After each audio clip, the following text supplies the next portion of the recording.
আমাদের মাননীয় সংসদ সদস্য জনাব আব্দুল হাই সাহেব, যিনি বারবার ঝিনাইদহের মতো একটা প্রতিকূল জায়গায় তিনি বারবার নির্বাচিত হয়ে এই সংসদে এসেছেন। সেই অষ্টম, নবম, দশম, একাদশ, দ্বাদশ জাতীয় সংসদ, দ্বাদশ জাতীয় সংসদে তিনি জয়ী হবার পর শুধু একবারই পার্লামেন্টে আসতে পেরেছেন, তারপরে তিনি অসুস্থ হয়ে পড়েন। তার চিকিৎসার জন্য অনেক চেষ্টা করেছি, দুর্ভাগ্য যে তিনি আমাদের ছেড়ে চলে গেলেন। ছাত্র জীবন থেকেই ছাত্রলীগের সদস্য, স্কুল জীবনেই ছাত্রলীগ করতেন, ছাত্র সংগঠন করা। জাতির পিতা যখন 6 দফা দেন, সেই 6 দফা বাস্তবায়নের আন্দোলন থেকে শুরু করে প্রতিটি ক্ষেত্রে তার অবদান রয়েছে। 6 দফা দেওয়ার পর জাতির পিতা বঙ্গবন্ধু শেখ মুজিবের বিরুদ্ধে আগরতলা ষড়যন্ত্র মামলা দেওয়া হয়। তখন সমস্ত বাংলাদেশেই আমাদের আওয়ামী লীগের নেতৃত্বে আন্দোলন গড়ে ওঠে, গণ অভ্যুত্থান সৃষ্টি হয়, যার ফলে সে মামলা প্রত্যাহার করতে বাধ্য হয় এবং তিনি ছাত্রলীগের পর কেসি কলেজে ভিপি নির্বাচিত হন। ওখানকার কলেজ সংসদের ভাইস প্রেসিডেন্ট নির্বাচিত হয়েছিলেন। তাছাড়া ছাত্রলীগের প্রেসিডেন্টও ছিলেন। জাতির পিতা যখন মুক্তিযুদ্ধের ডাক দেন এবং স্বাধীনতা ঘোষণা দেন, তিনি মুক্তিযুদ্ধে অংশগ্রহণ করেন। আমার মনে হয় এখানে তার নামের প্রথমে মুক্তিযোদ্ধা কথাটা লিখে রাখাটা ভালো, কারণ তিনি সরাসরি যুদ্ধ করেছেন এবং ঝিনাইদহের মতো ওই জায়গায়, ওখানে আমাদের অনেকে এখানে আরও আছে তারা মুক্তিযুদ্ধে অংশগ্রহণ করেছেন। এরপর মুক্তিযুদ্ধে ফিরে আসার পরে তিনি যুবলীগের আহ্বায়ক ছিলেন, যুবলীগ সংগঠনটা গড়ে তোলেন। এরপর যুবলীগের সভাপতির দায়িত্ব পালন করেন। পরবর্তীতে আওয়ামী লীগের সাধারণ সম্পাদক নির্বাচিত হন। আমি 81 সালে আসার পর থেকেই তাকে সব সময় আমি সক্রিয় পেয়েছি এবং এরপর ঝিনাইদহ আওয়ামী লীগের সভাপতি নির্বাচিত হন। মাননীয় স্পিকার, আসলে ঝিনাইদহ সম্পর্কে বলতে গেলে ঝিনাইদহ ছিল এখানে একদিকে যেমন সর্বহারা, তার উপর 1975 সালে জাতির পিতা বঙ্গবন্ধু শেখ মুজিবকে হত্যার পর অবৈধভাবে ক্ষমতা দখল করে যখন জিয়াউর রহমান নিজেকে রাষ্ট্রপতি ঘোষণা দেয়, আওয়ামী লীগের নেতা কর্মীদের উপর অকথ্য অত্যাচার চালায়। একদিকে যেমন একটার পর একটা কু হতে থাকে সেনাবাহিনীতে, সেখানে মুক্তিযোদ্ধা যারা অফিসার সহ অনেক সৈনিক তাদেরকে হত্যা করে, বিমান বাহিনীর অফিসার এবং সৈনিকদের হত্যা করে, আর সেই সাথে আওয়ামী লীগের উপর। এবং এই ঝিনাইদহতে সেখানে এমন একটা সন্ত্রাসী এলাকা ছিল যেখানে গ্রামে মানুষ টিকতে পারত না।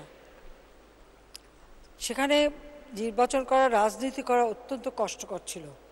কিন্তু সেই অবস্থার মধ্যেও আব্দুল হাই অত্যন্ত দৃঢ়তার সাথে সংগঠন ধরে রাখে এবং সংগঠনকে সুসংগঠিত করে।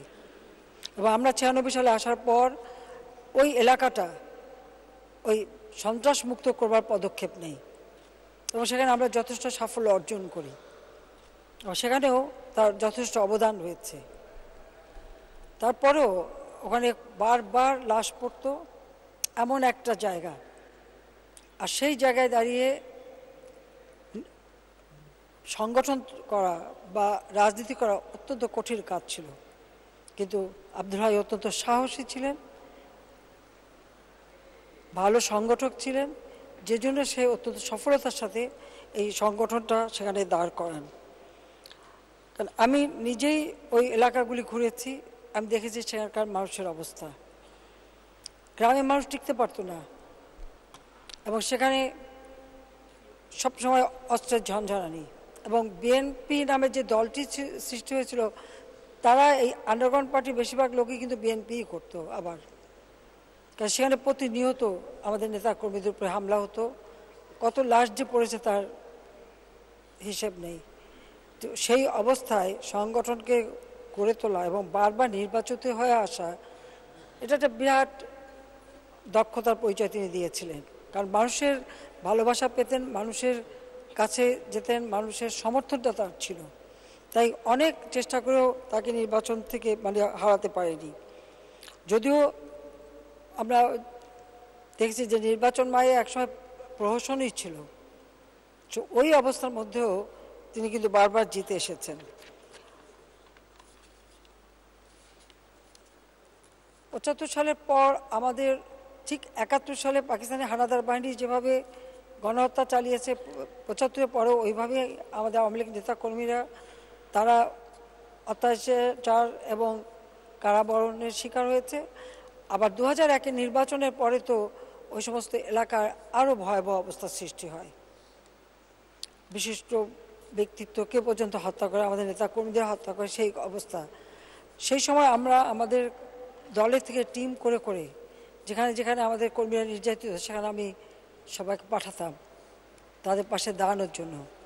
যারাই যেত তারাও কিন্তু হামলার শিকার হতো, কখনো বোমা, কখনো এগুলির শিকার হতো। আমি নিজেও এ ধরনের হামলার শিকার হয়েছি।